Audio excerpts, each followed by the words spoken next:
We were the first ever men or women to get to a European final. That's historic. There we go, on our way to Old Trafford. Going to take a couple of hours or days. Right, a couple of days, definitely, yeah. What do you remember from the pitches when we played in the final? And it was just like a bog, wasn't it? Yeah. Had it been a men's game, I think it would have been cancelled. Oh, definitely. Did you have a full-time job alongside? Yep. Worked all week, being selected for England, did extra training on a night, play Saturday or Sunday, straight home, back to work. And we had to pay for all our own expenses. We have earned a proper meal, don't you think? I think so, yes. Life in football can be quite vulnerable. The demands and the pressures, I think, of playing comes quite heavy. Being a mixed-race player in the LGBTQ+ community as well, you know, having either racist or homophobic discrimination mainly, for me it felt really important to, you know, voice my opinions, to say, you know what, you're not alone. Do you know what, I've been playing since I was about 8, just playing with the boys basically. Just kept playing, but kind of felt like I didn't really have that space that I wanted footballing-wise, which is how I probably ended up starting my club.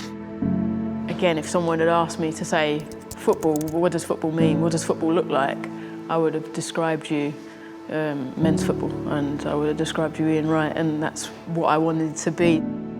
Definitely some way for us still to go, like for everybody to have the same diversity in the England squad, for example, that you see in the men's side. Yeah.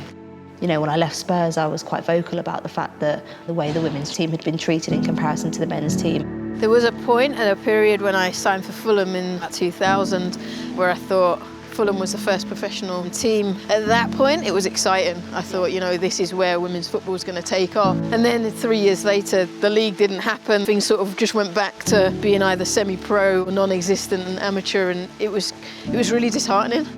Obviously, I look back to my mum. A lot of people told my mum that I shouldn't be playing football, but my mum wanted me to carry on and, you know, become the footballer that I wanted to be. My biggest role model would be my mum. You see, my mum wasn't really involved in football or sport so much, but it was more just generally how she was just such a resilient person. Yeah. And every issue she ever had in life, she was always a person that would make the best out of a bad situation. And as long as you hold on to like, your culture and your faith and stuff, there's nothing that can really stop you.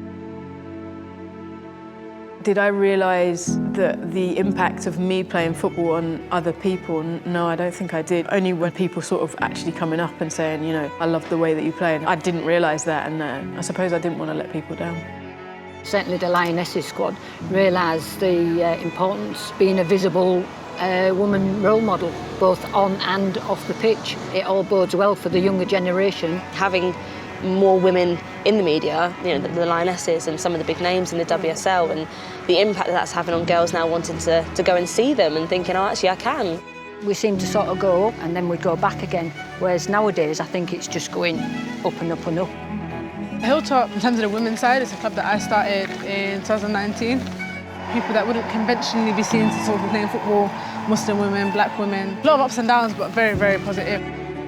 I've always had male coaches, really, and I think there's something really beautiful about seeing someone coaching and managing who kind of looks like you. For the kids now, they've got a pathway that they can follow, an end goal of becoming a professional. Yeah. Probably both you and I didn't have. Never dreamed of, no.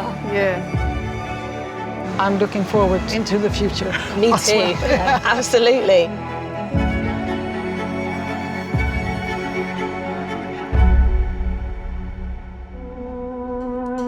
We made it, well done. Love that. Brilliant.